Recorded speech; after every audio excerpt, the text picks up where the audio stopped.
Bueno, pues buenas noches, muchas gracias a todos. Como ven, siguen llegando los invitados, muchas gracias. Acomódense todos aquí que vamos a empezar a trabajar. Gracias por estar aquí.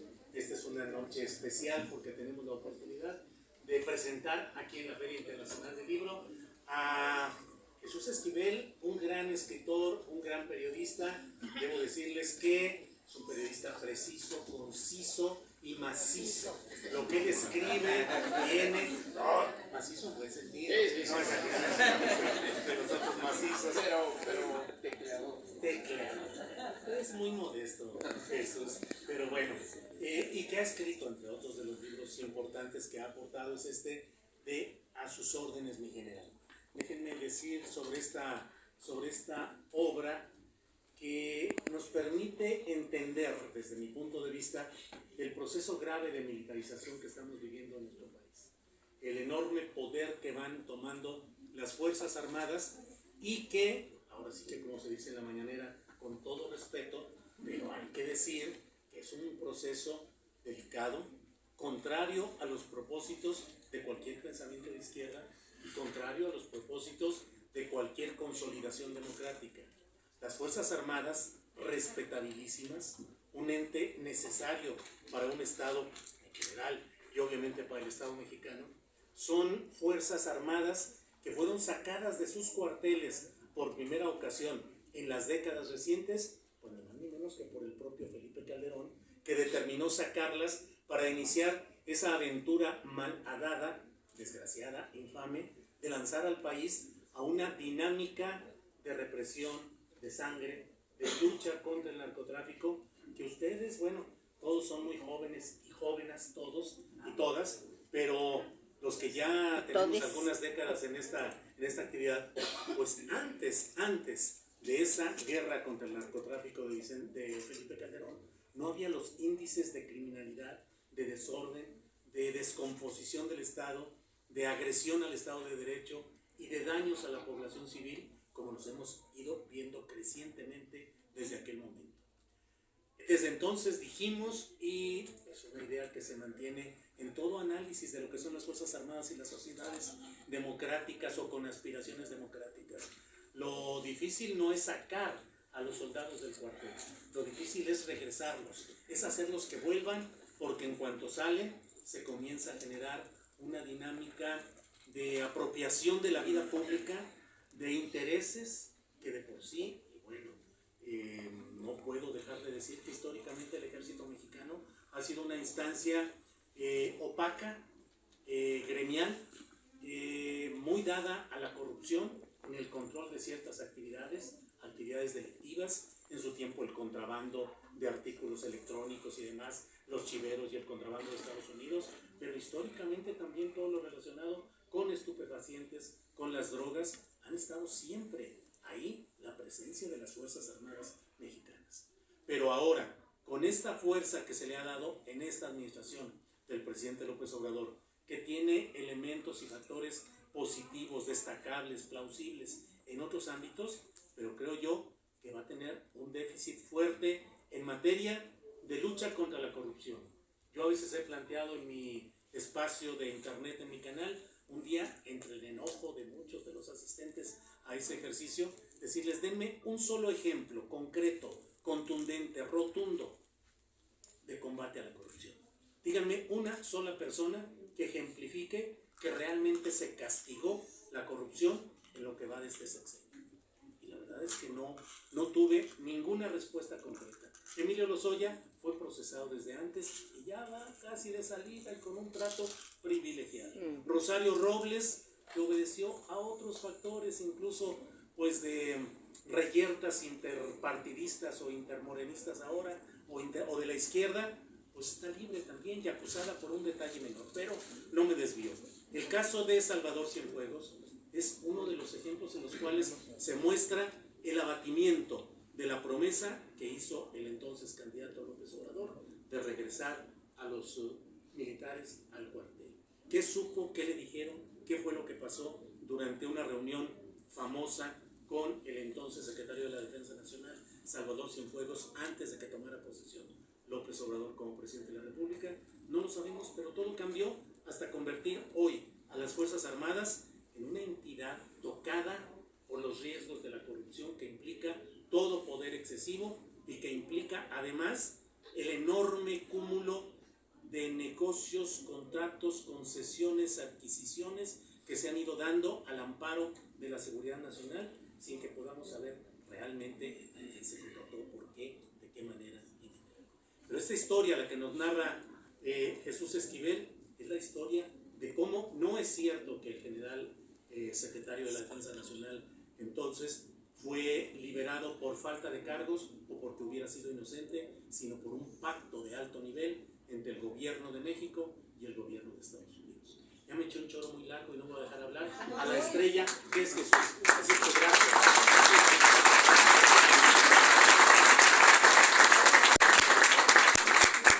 Fíjate que precisamente el día de hoy, aquí en esta Feria Internacional del Libro, que no es nada de reunión de gente de derecha, ni buena ondita, ni mala ondita. Con claves de la derecha. Además, alguien me preguntaba en una de las conversaciones que por qué el presidente López Obrador había desmentido el libro, de esa mañanera que se dedicó a hablar de mí. Y le dije, bueno, hasta donde yo entendí, nunca lo desmintió. No lo leyó, estaba hablando de otras cosas, porque dijo que eran ideas mías. Y si ustedes ven el libro, la narración de los hechos es de los protagonistas. Marcelo Ebrard, que era su canciller, la embajadora Marta Bárcena, y otros que están ahí citados con nombre y apellido, que cuentan además que yo les avisé con tiempo que estaban investigando al general Cienfuegos, y pues el propio presidente en una mañanera dijo que a él también le avisó la embajadora, que yo le había dicho, y si no le avisaron al general Cienfuegos fue otra cosa. Tal vez no hubiera ido a los Estados Unidos, el fiscal Gers Manero lo sabía, creo que no me creyó en su momento, pero bueno, eso es historia. La pregunta que me hacían es, ¿qué debió haber hecho el gobierno mexicano? Llevo ya muchos años en Washington, como le digo yo, y me parece que por una muy mala estrategia de comunicación, en mi tocayo Ramírez Cuevas, lo supieron vender incluso la idea, obviamente fuera de las presiones que le hizo el ejército. Pero yo lo dije hasta en tono de broma y me quedé pensando y dije, sí, yo lo hubiera vendido así. Este caso representa la primera ocasión que el gobierno de México arrinconó al de Estados Unidos. Y fue muy sencillo. O me lo regresan sin cargos y de manera expedita, o expulso a los 54 agentes de la DEA de México. Y el resultado fue eso. Ahora bien, es importante lo que decía Julio, de que en ningún momento el gobierno de Estados Unidos dijo es inocente. La audiencia en Nueva York, la última, el día, horas antes de que lo regresaran y que llegó a Toluca, la juez lo dijo y están los documentos, lo cito. Estoy exonerando el caso porque me ordenó el Departamento de Justicia anularlo. Nunca dijo porque el señor es inocente. Y se regresa. ¿Qué ocurre en todo esto? Bueno, que con todos los errores, pecados y corrupción que hay en el gobierno estadounidense, porque la hay con su sistema judicial que tienen de perdonar a los testigos protegidos, como en todos los gobiernos hay gente que se dedica a hacer su trabajo, bien o mal, y es honesta. Y me parece muy loable lo que hicieron los fiscales, el equipo de fiscales que estuvo investigando el caso. En primer lugar, cuando se enteraron que lo iban a regresar, recogieron el expediente y no se lo entregaron completo al gobierno de México. ¿Se quedaron con qué?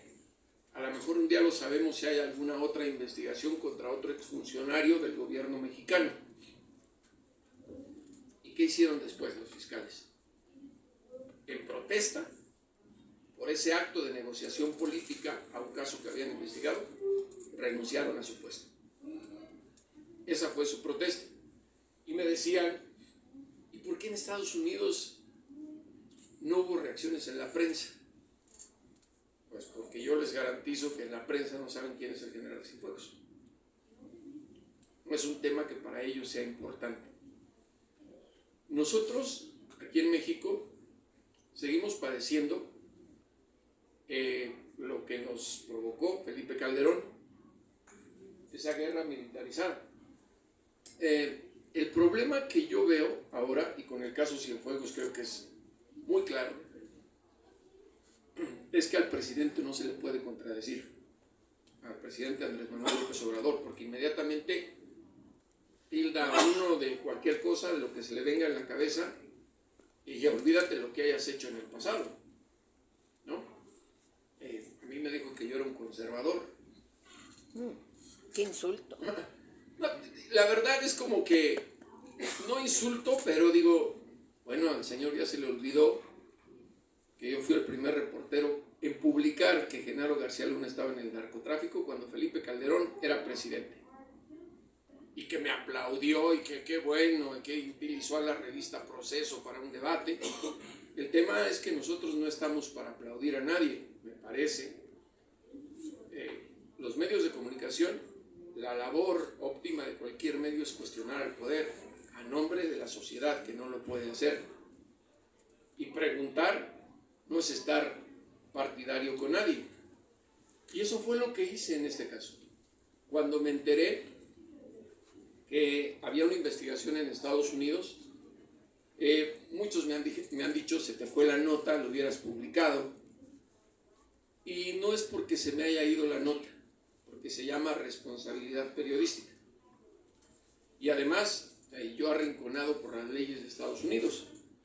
La condición, como lo cuento en el libro, que me dio a mí Alan Fowler, el reportero del New York Times, el fiscal, fue: busquen a alguien que con nombre y apellido les diga que a lo mejor sí saben que hay la investigación y así la van a publicar. Por eso fue que consulté a Gertz Manero, a Marta Bárcena y a Marcelo Ebrard, en su momento el canciller mexicano. No me lo pudieron corroborar. Yo insisto, lo he platicado con Julio, Gertz Manero, estoy seguro que no me creyó. Bueno, ¿por qué no se podía publicar? ¿Por qué se me fue la nota? Porque si hubiera publicado eso en Estados Unidos, me hubieran metido a la cárcel, porque se llama obstrucción de justicia. ¿Cómo le está avisando a un presunto delincuente que lo andan buscando, verdad? Pues nunca se hubiera presentado. Esa situación de investigación es un caso inconcluso. ¿Por qué? Porque no sabemos qué hay en ese expediente completo. ¿Quiénes más o hasta qué pruebas podían haber aportado en el juicio? Por eso era importante el juicio. Y olvídense del juicio del Chapo y de Genaro García Luna. Este iba a ser el juicio para nosotros los mexicanos, porque tiene que ver con el ejército, que pues en nuestro país todo el mundo sabemos que ha habido corrupción y acercamiento con el crimen organizado. Hay un caso que a lo mejor sí se nos fue la nota, lo publicamos pero no indagamos más. Durante el juicio contra el Chapo Guzmán en Nueva York, cuando testificó Jesús Vicente Zambada, el Vicentillo, lo dijo delante de todos: yo fui a Los Pinos, el hijo del Mayo Zambada, fui a Los Pinos a hablar con el jefe del Estado Mayor Presidencial en el sexenio de Cedillo, para decirle que dejara de molestar a mi mamá. El narco ha llegado a Los Pinos a través de un militar, como sea. Él lo narró, lo dijo. Nadie desmintió absolutamente nada. No han estado los militares involucrados en el combate al narcotráfico por razones de que ellos quisieran. Los metió Calderón y todo lo que provocó en el país. Ellos tienen la capacidad estratégica y bélica de enfrentar al narco, porque todos sabemos que están empoderados por las armas que han adquirido y que han tomado acciones muy violentas en contra de la sociedad. Ni siquiera dar nombres, están los casos todos los días, ya no nos llama la atención. Perdón, es que hace un rato como que sentí que me resfrié. Ya no nos llama la atención el asunto de que cada vez hay más muertos, ya nos acostumbraron a los muertos. Ya no es nota. No nos escandalizamos cuando lo de la discoteca en Michoacán, la primera vez que arrojaron las cabezas, que fue en el ocaso del sexenio de Vicente Fox. Bueno, Pista de baile. sí. Ahora, hablar de un general como Cienfuegos es demostrar que a ellos, a la élite del ejército, ni el presidente los toca. Porque recuerden, y por eso recogí cuando lo hablé con Enrique Calderón, que era necesario recuperar la transcripción de las mañaneras de este caso, porque al día siguiente de que lo detuvieron en Los Ángeles, no sé si se acuerdan ustedes, estaba contento el presidente y dijo, qué bueno, porque de aquí vamos a descubrir lo que había. 2 días después,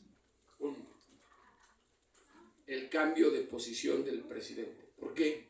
Porque lo narro ahí, no puedo decir el nombre, pero cualquier persona que lea el libro se va a enterar, van a saber quién me lo dijo, quién me contó que todos los militares iban a Palacio Nacional a pedirle que lo liberara, que hiciera lo que hiciera, pero que lo regresaran de Estados Unidos al general.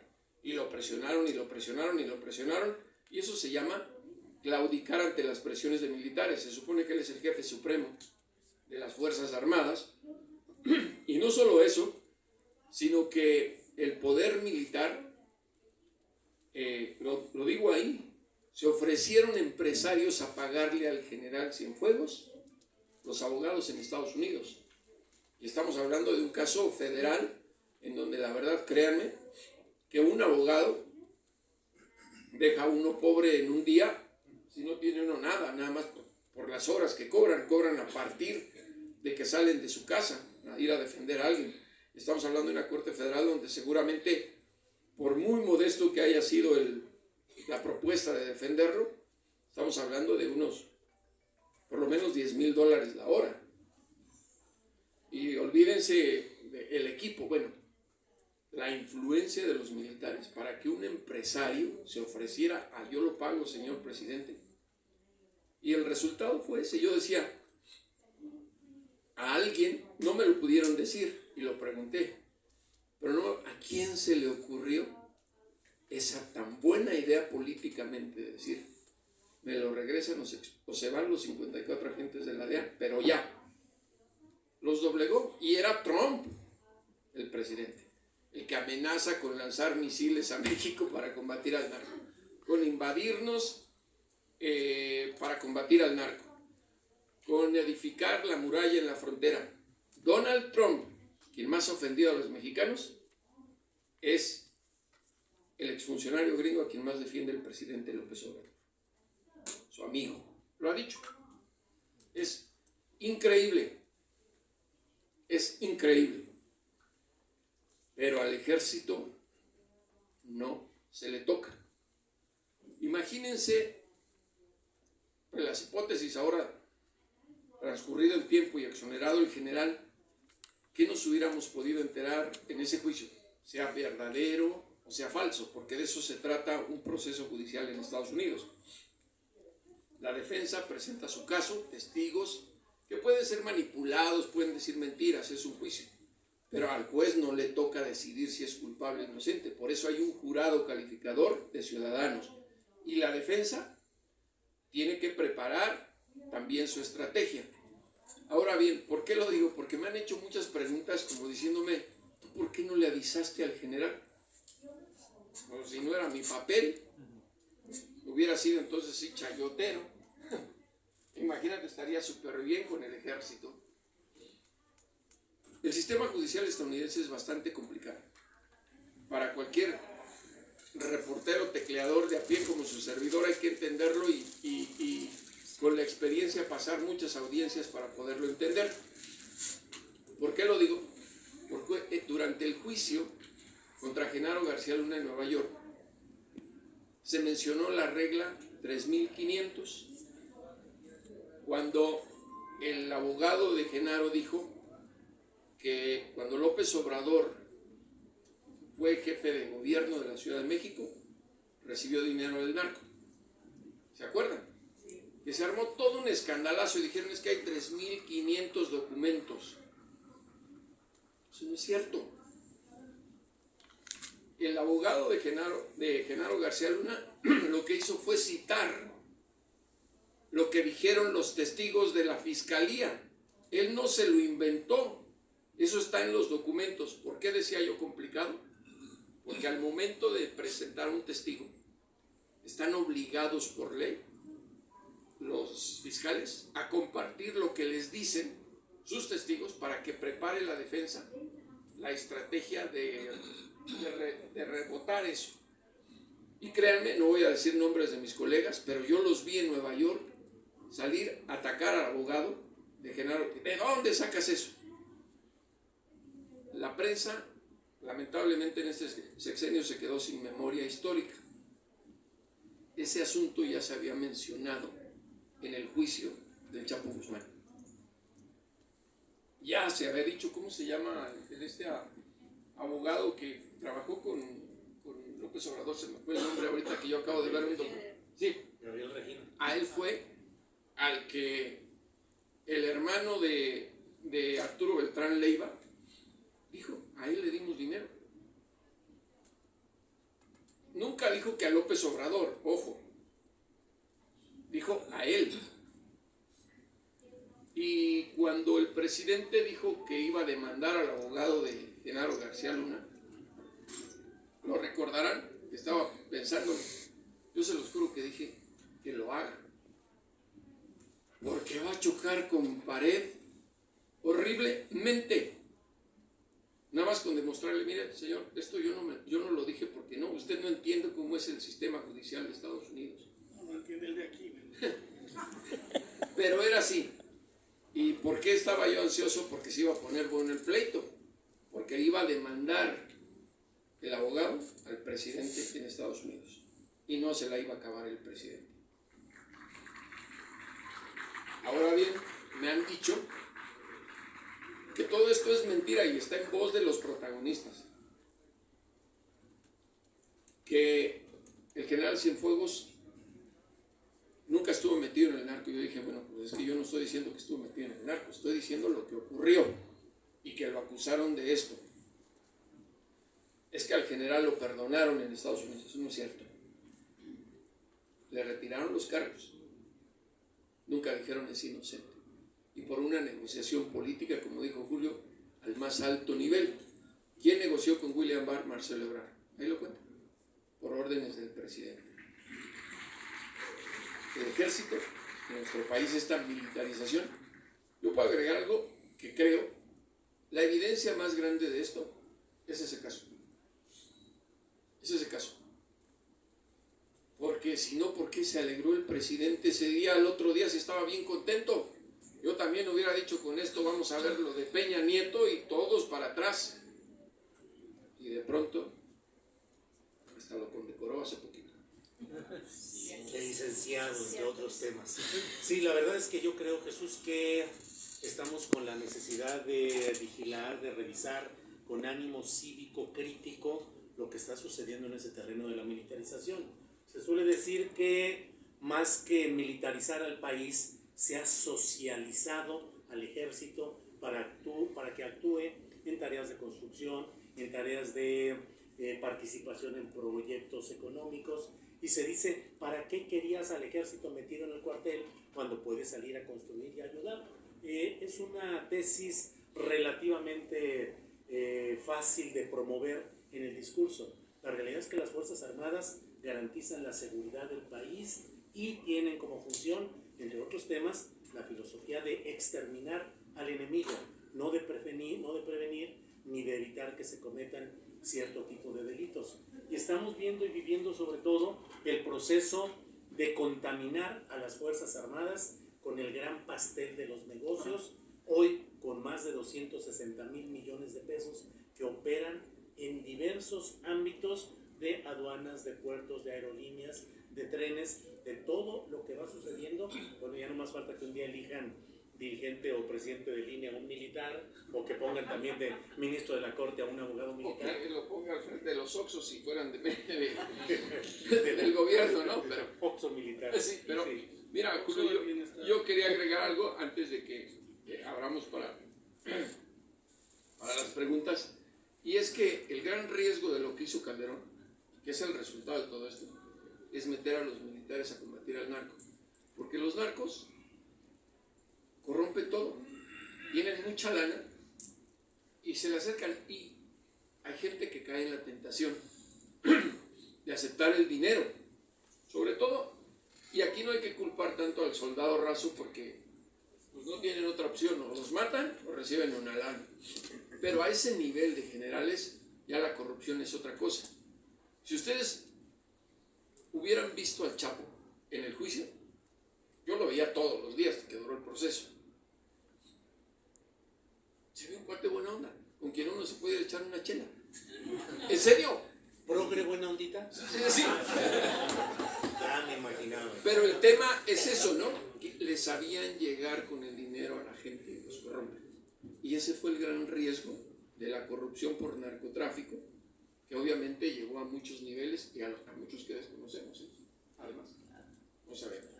Pero bueno, si la gente quiere participar de esta conversación con Julio, con su servidor, pues adelante, por favor. Bueno, dos preguntas muy directas, Jesús. Una, López Obrador fue amenazado en esa ocasión, bueno, porque sí fue muy extraño que un día antes en la mañanera estuviera festejando esto y al día siguiente con otro comportamiento totalmente diferente.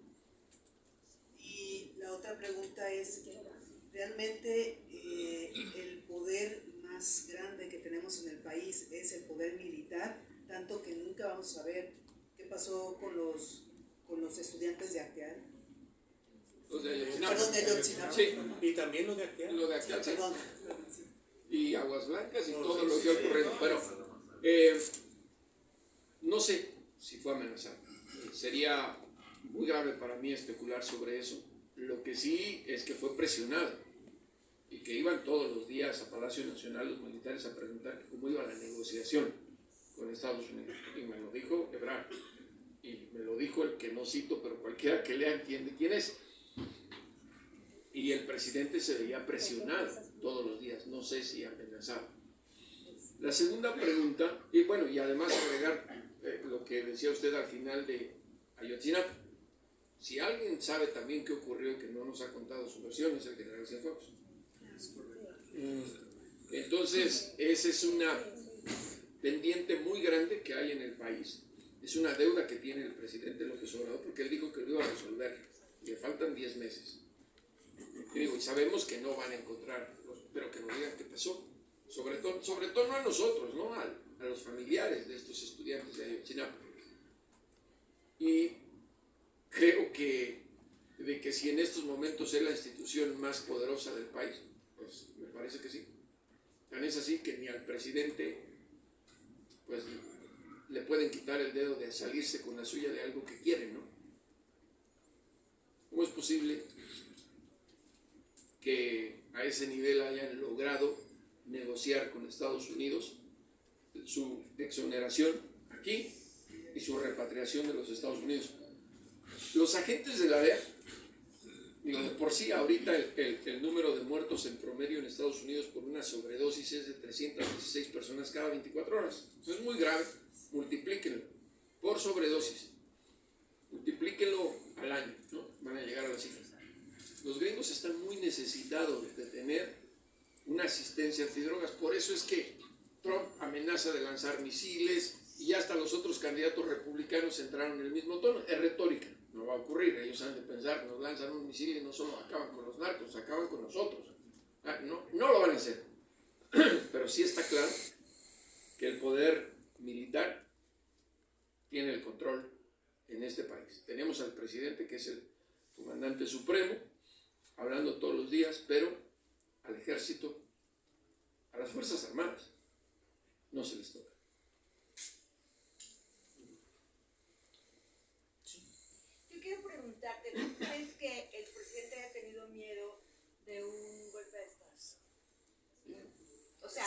para mí es como muy fuerte. Pues es que históricamente el ejército es el que quita presidentes. No lo sé si haya tenido miedo, la verdad sería especular. O no Bueno. sé si Julio quiera Y responder obviamente esto. esto es lo que cada quien piensa. ¿Tú qué opinas? Yo repito, y no es por temor a que vaya yo a decir algo, al rato me vaya a decir lo que quiera, pero se me hace que es muy delicado hablar si haya, no creo que tanto haya llegado al grado por el caso Cienfuegos. Lo que sí creo es que la élite de los militares se hacen ronchita, como decíamos cuando estábamos chiquillos, porque ellos se defienden. No tanto era por él. Yo lo que sí sospecho es que en un juicio, lo que querían evitar era el juicio. Iban a salir muchos nombres. Sí, claro. Sí.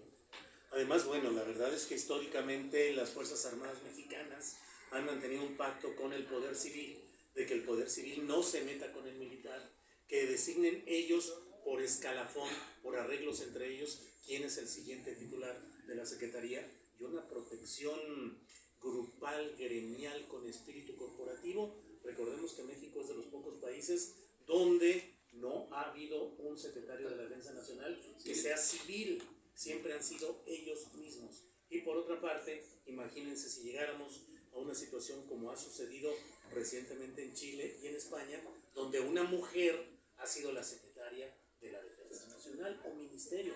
Nunca hemos podido llegar a eso. No ha habido un solo presidente de la República en la historia de México que se atreva a nombrar por sí mismo a un civil, a alguien de su confianza, en la Secretaría de la Defensa Nacional. Es un pacto de mutua protección. Yo te mantengo en el poder, pero siempre y cuando no te metas en mis asuntos. Ni a tocar el presupuesto del mes. No, claro. Ni el que ese- legislativo ni ese nada. no se ve. Así es. Disculpe una pregunta. Se ha oído que hay una cúpula de exsecretarios de defensa. ¿Es real eso? Y que esa haya sido la presión hacia el presidente. Pues siempre se ha hablado de que los exsecretarios de la Defensa, entre ellos, se reúnen, se juntan, hablan, conversan con el secretario de la Defensa del actual, por ejemplo. Pero sí creo que está claro, porque sí me dijeron que hubo varios exsecretarios de la Defensa que también asistieron a esas reuniones a Palacio Nacional a abogar por la negociación para regresar al general Cienfuegos. Repito, no tanto era eso, yo sospecho que había muchos con temor a que por buena razón o malas aparecieran otros nombres de la élite militar en un juicio en Estados Unidos. No sabemos qué hay en ese expediente completo. ¿Se puede romper ese poder del militar? ¿Se puede romper? Pues así como están las cosas. Cada vez menos. Primero se rompe el ejército. Allá atrás. Allá el señor sí. Bueno, a ver, aquí, y luego vamos allá. Una pregunta un tanto íntima. ¿Cómo se vive en otro país criticando con un espíritu crítico a dos poderes muy fuertes, la presidencia y el ejército?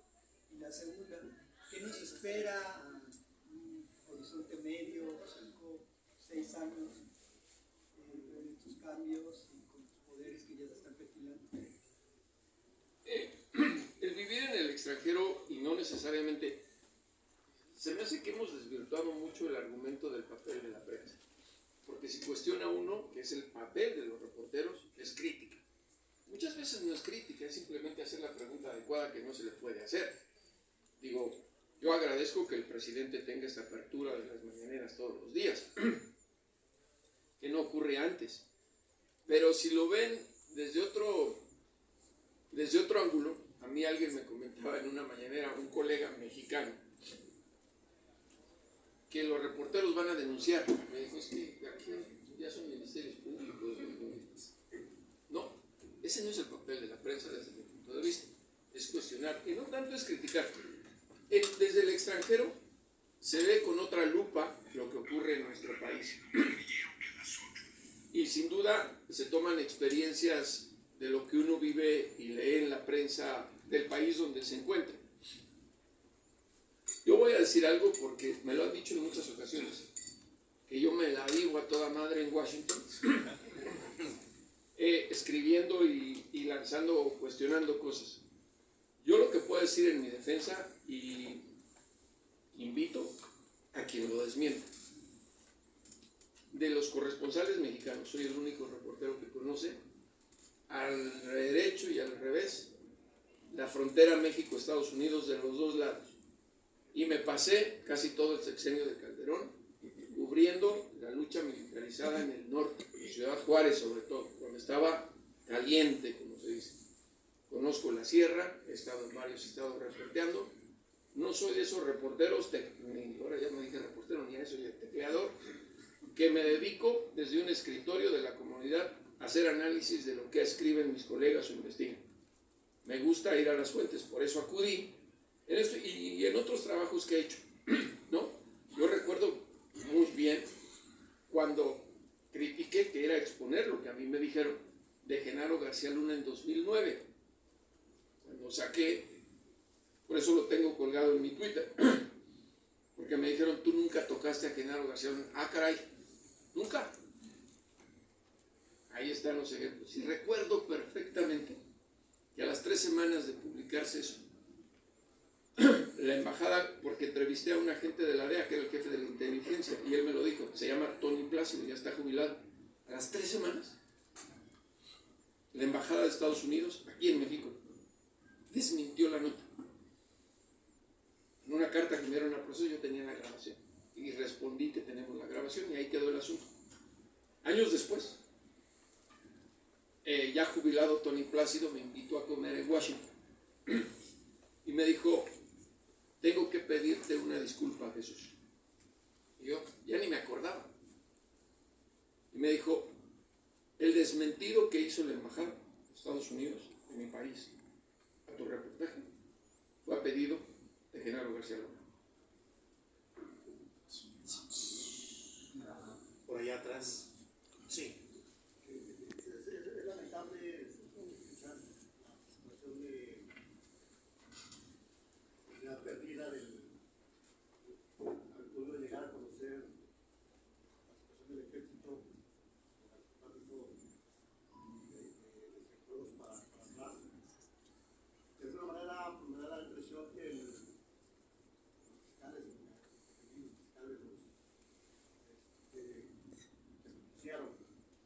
Habrá manera de hacerse a través del periodismo, porque me queda claro que la presión fue para abortar el juicio, pero el expediente está ahí, que lo mandaron todo testado. No saber si así lo mandaron testado acá en México. Mandaron una parte, lo que mandaron no es... Sí, es pura venganza. El caso, la pregunta es, ¿habrá manera o la esperanza de que más adelante, a través del periodismo, Se conozca. ustedes, los fiscales, digo, no sé, que se conozca el contenido. que podamos llegar para atrás y ante, no sé, el juicio o esperar a otro tiempo que pudiera dar como la luz o la esperanza de poder llegar a conocer lo que hay en ese expediente que pudiera salir a la luz. Gracias. No, los exfiscales federales en Estados Unidos, por ley y por constitución, no pueden hablar, en ningún caso, hayan llevado a su cargo. Es un delito. Si lo hacen, es un delito federal de obstrucción de justicia. Están impedidos, no lo pueden hacer. Y no se van a atrever, o sea, porque ahora puedo decir que varios de esos fiscales ahora trabajan en los bufetes de abogados más importantes en Estados Unidos, ganan muchísimo dinero. Y nadie va a arriesgar irse a pasar 30 años de cárcel por contarle a un reportero un caso que se quedó muy claro que las negociaciones políticas están por encima de la justicia o de las investigaciones o el proceso judicial en cualquier país. Respecto al expediente, está sellado. Esos expedientes solamente se abren cuando el sistema judicial de Estados Unidos tiene la garantía de que o les van a deportar al presunto implicado o ya lo van a detener, como ocurrió con el caso Cienfuegos. Por eso en la noche abrieron el expediente y por eso pudimos conocer las acusaciones, lo recordarán, ese mismo día, porque ya estaba detenido en Los Ángeles. Ahora bien, no nada más es lo que digan los fiscales, es que por eso yo hablaba del tema complicado del sistema judicial en Estados Unidos. William Barr mintió en su su libro cuando dice que él vio el expediente. Eso no es cierto. La ley en Estados Unidos, ni al Procurador General de Justicia, le autoriza para que un fiscal le dé a conocer el contenido de un expediente judicial. Ni el presidente de los Estados Unidos lo puede hacer. Ni el presidente. Eso es ley en Estados Unidos. ¿Por qué? ¿Qué ocurre? Cuando hay una investigación así, el procedimiento es sencillo.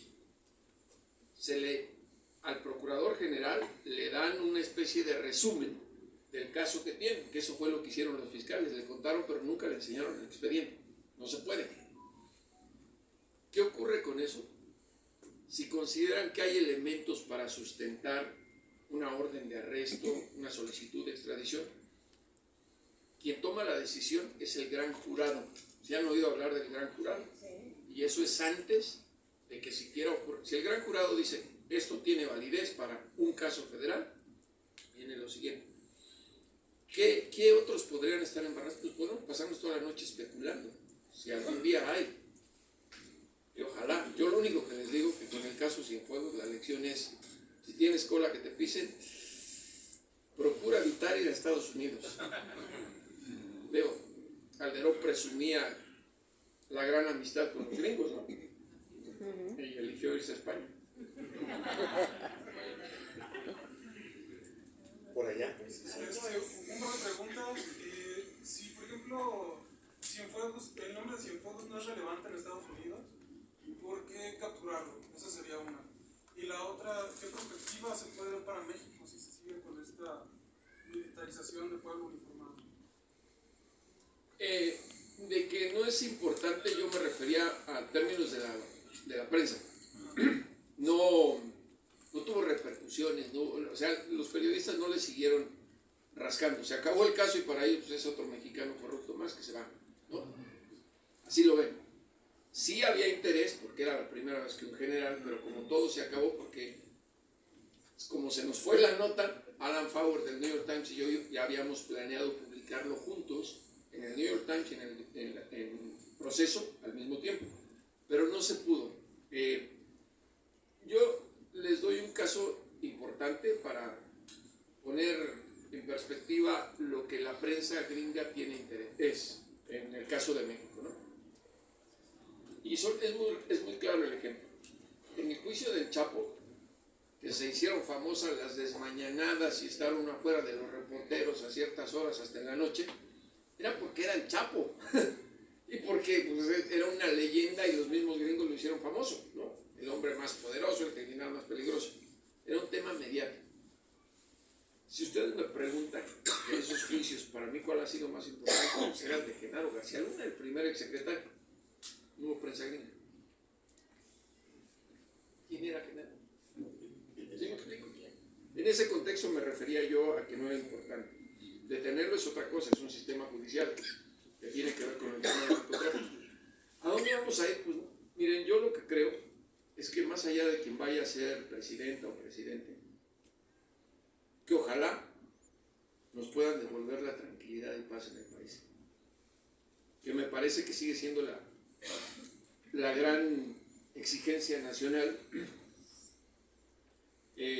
Acá es un jovenazo, pero yo cuando era adolescente recorrí todo el país, estudiante sin dinero, porque se podía viajar en el país. Incluso yo me acuerdo que llegaba uno con la credencial de estudiante y hasta le daban a uno asilo de comer la gente, porque así éramos los mexicanos.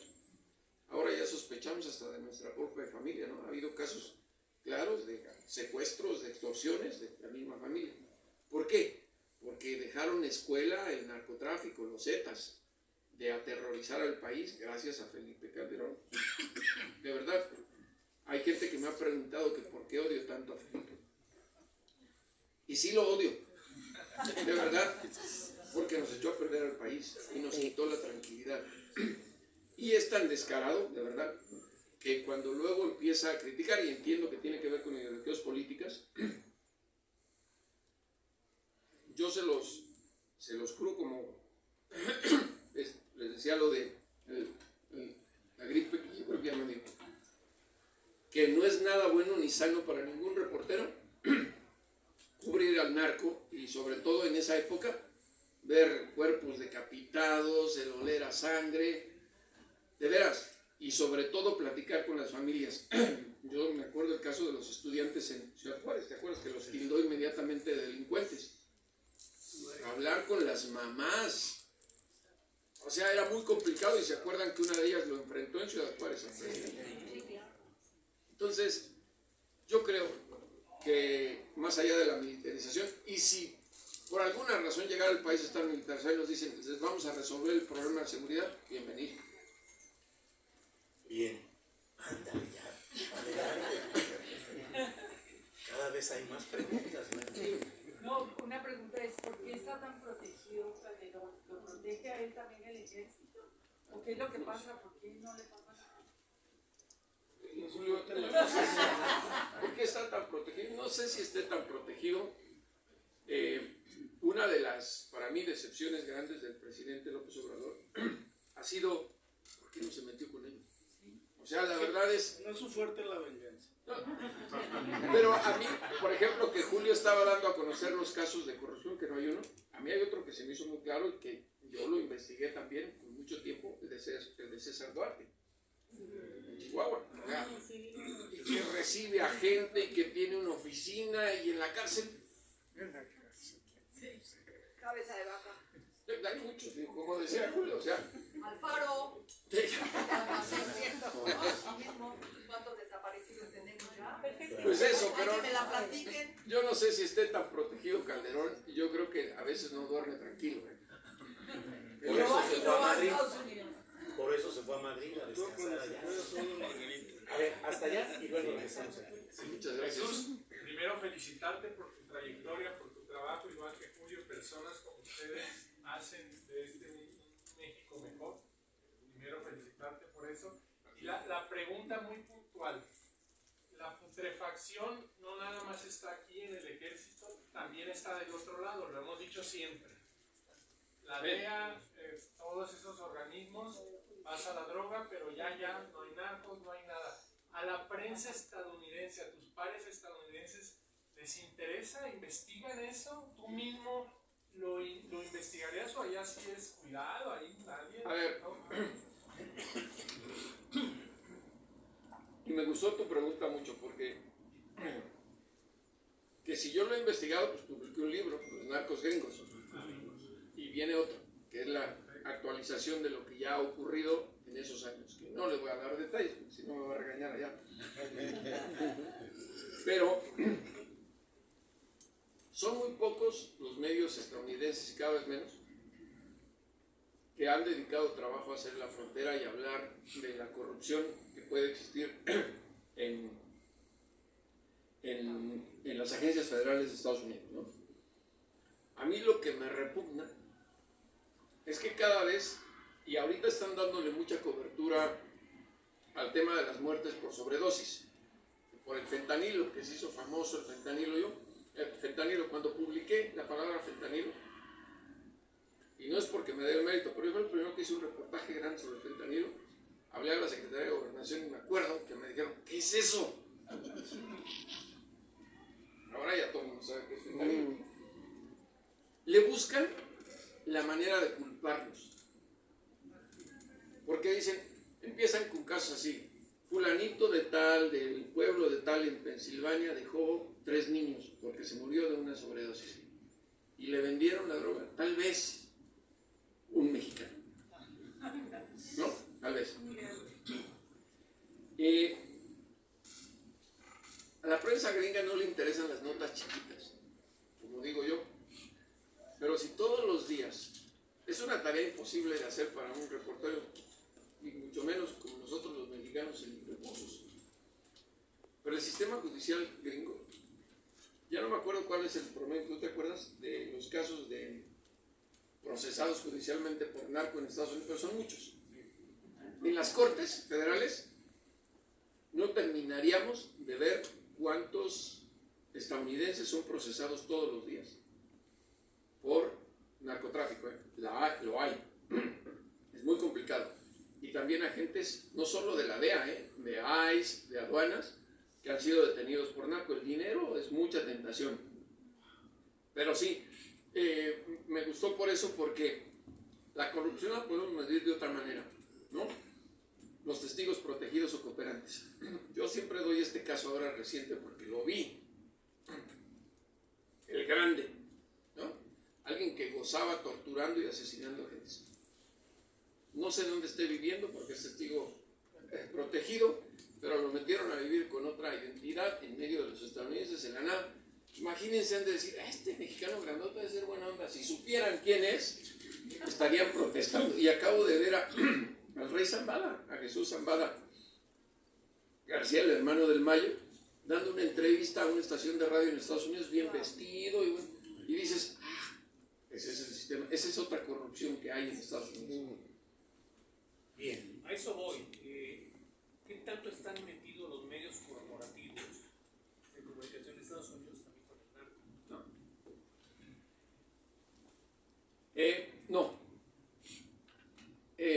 Ahí sí, no, con el narco no. O sea, pueden estar metidos con las corporaciones importantes, por ejemplo, cuando yo estaba escribiendo sobre el fentanilo la primera vez, ese reportaje que publiqué, que las, ¿cómo se llaman? Las UPS, estas empresas de mensajería, estaban involucrados en transportar el fentanilo de China, que llegaban paquetes por paquetería. Se suponía que el reportaje lo íbamos a publicar en el New York Times. Estuve trabajando con 2, 3 reporteros. Al final dijeron que no. Y yo me quedé con el New York Times. ¿Por qué? Por Federal Express. Pero no por el narco. ¿Me explico? Bien, para cerrar. Sí. Se habla mucho sobre el ejército involucrado. ¿Y qué me dice sobre el Poder Judicial? Aquí.